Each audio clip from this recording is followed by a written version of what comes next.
শুরুতেই শার্লিন চোপড়াকে বিছানায় চাইতেন সবাই। মুম্বাই, 10 মে। বলিউডের গ্ল্যামার গার্ল শার্লিন চোপড়া খোলামেলা পোশাক ও অন্তরঙ্গ দৃশ্য তার অভিনয়ে খুবই স্বাভাবিক একটা বিষয়। সেই শার্লিনকে ক্যারিয়ারের শুরুর দিকে অশালীন প্রস্তাব দেওয়া হতো দাবি করেছেন তিনি। চলচ্চিত্র নির্মাতার কাছ থেকে অশালীন প্রস্তাব পেতেন শার্লিন, কিন্তু প্রথম সেসব বুঝতে পারতেন না তিনি, কারণ প্রস্তাবগুলো আসতো ইশারায়। এক সাক্ষাৎকারে এমন দাবি করেছেন শার্লিন।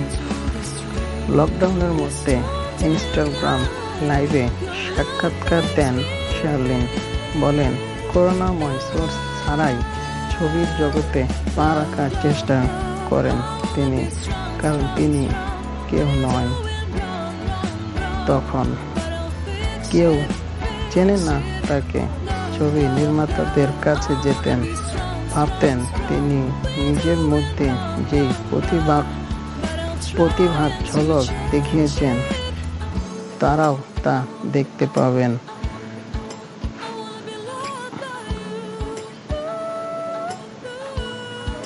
পোর্টফোলিও নিয়ে যেতেন তিনি। তারা বলছেন, আচ্ছা ঠিক আছে, ডিনারে দেখা হবে।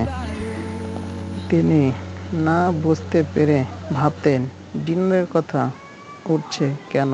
সেই ডিনার আবার সময় রাত 11টা থেকে 12টায়। সে সময় তিনি বুঝতেন না।